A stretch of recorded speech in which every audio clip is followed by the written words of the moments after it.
এই গান কেউ গাইবে না, যে গাইবে তার বুক আমি ঝাঁঝরা করে ফেলবো। তুমি তো এমন ছিলে না ইকবাল, তুমি ছিলে আদর্শবাদী, একজন খাঁটি বাঙালি ছিলে তুমি, দেশের জন্য দরদ ছিল তোমার।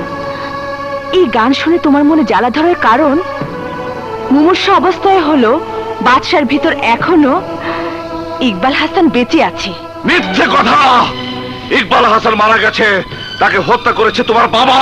কেন কেন আমার বাবা তোমাকে হত্যা করতে চাইবে?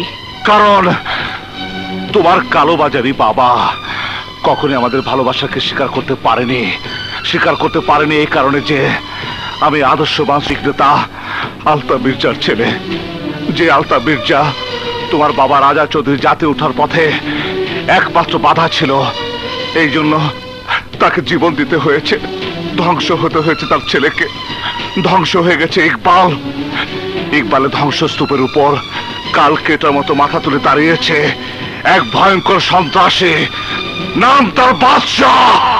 বাহ, কি চমৎকার উপাধি, বাদশাহ, অপরাধ জগতের বাদশাহ। কিন্তু একসময় কত বড় বড় কথা বলতে, দেশ জাতি জনগণ। কোথায় গেল সেই অমৃতবাণী, কোথায় গেল সেই দেশপ্রেম?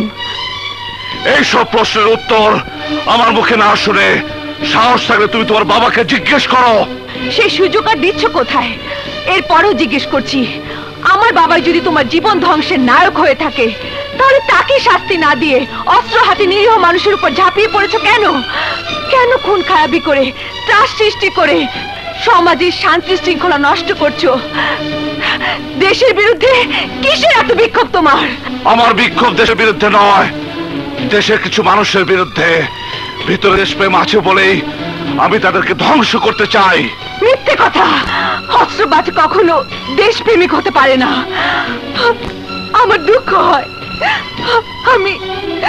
আমি তোমার মতো একজনকে অন্ধের মতো ভালোবেসেছিলাম।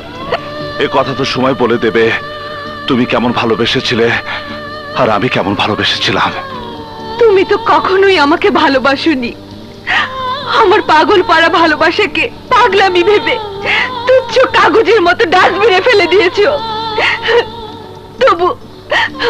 তবু সেই ভালোবাসাকে পুঁজি করে আজ তোমার কাছে কিছু চাইবো, বলো দেবে? বলো। আরে ভালোবাসাকে পণ্য বানিয়ে ব্যবসা করে তোমাদের মতো বড় লোকেরা, আমরা গরিবরা শুধু ভালোবাসার জন্য জীবন দিতে পারি। বলো কি চাও, বলো কি চাও, আমি দেব। যাদের জিম্মি করেছো তাদের ছেড়ে দাও। এদের মধ্যে মাসুম বাচ্চারা রয়েছে, নিরীহ মেয়ে মানুষ রয়েছে। আমার উপরে রাগ কেন তুমি ওদের উপর ঝাড়বে? মুক্তি দাও ওদের, প্লিজ।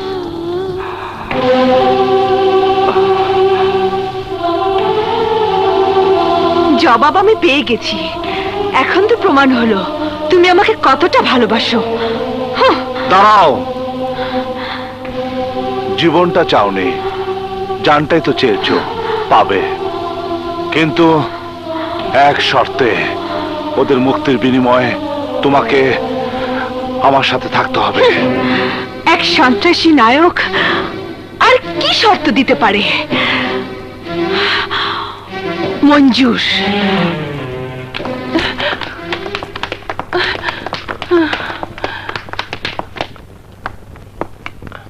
আপনারা মুক্ত, আপনারা চলে যান। আল্লাহ তোমার ভালো করবেন বাবা, আমার ডায়াবেটিস বেড়ে গেছে। আপা এটা পাইলাম আর খাইলাম না। চল মা। শোভা যাবে না। মনে করুন শোভা জিম্মি হয়ে আপনাদের মুক্তির মূল্য দিয়েছে।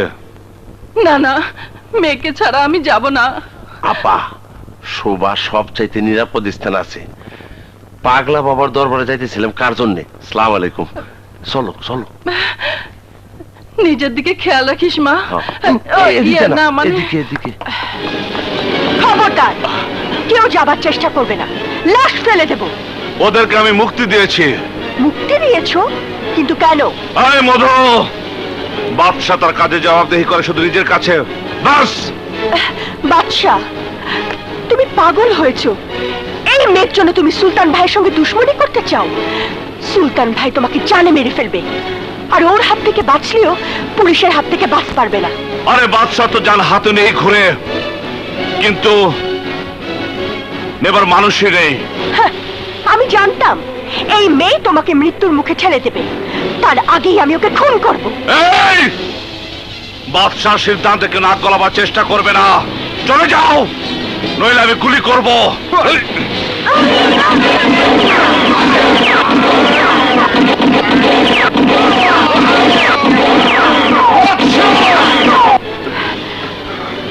তুমি আমাদের উপর গুলি চালালে, নিজের সঙ্গীদের মেরে ফেললে। চলে যাও। ওর মাথায় খুন চেপেছে, চলো চলো। আপনারা চলে যান। আর শুনুন, রাজা চৌধুরীকে বলবেন আমি আসছি, তবে এবার ইকবাল হাসান হয়ে নয়, বাদশাহ হয়ে।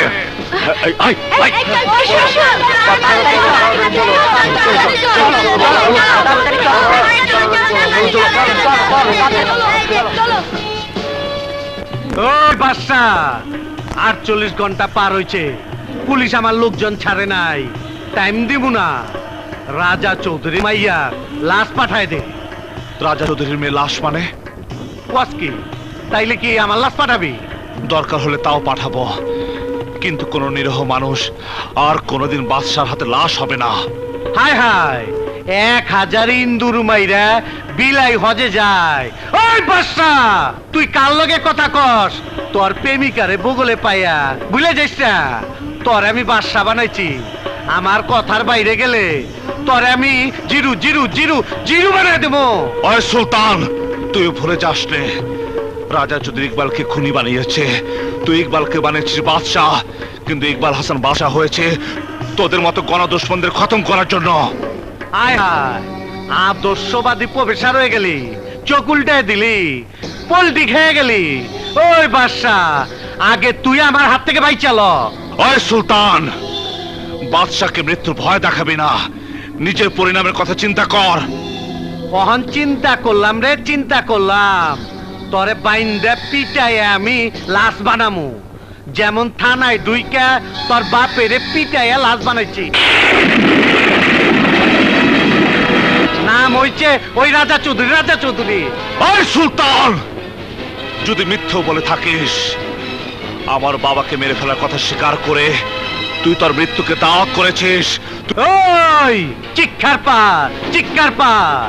আমার বাহিনী, রাজার বাহিনী, পুলিশ বাহিনী, এই 3 বাহিনী মিলা তোরে পাগলা কুত্তার মতন টোকায় টোকায় মারবো। ওই বাস্টার্ড, তুই তৈরি থাক, আর বাবার হত্যাকারীকে আমি ছাড়বো না, আমি ছাড়বো না। ইকবাল, আমি তোমাকে ভুল বুঝেছিলাম, ভুল আমার ভেঙে গেছে। যাদের কারণে তুমি বাদশা হয়েছিলে, ওই গণদুশ্মনদেরকে শেষ করে দিয়ে আমার কাছে ফিরে এসো, আমার ইকবাল হয়ে আমার কাছে ফিরে এসো। শোভা,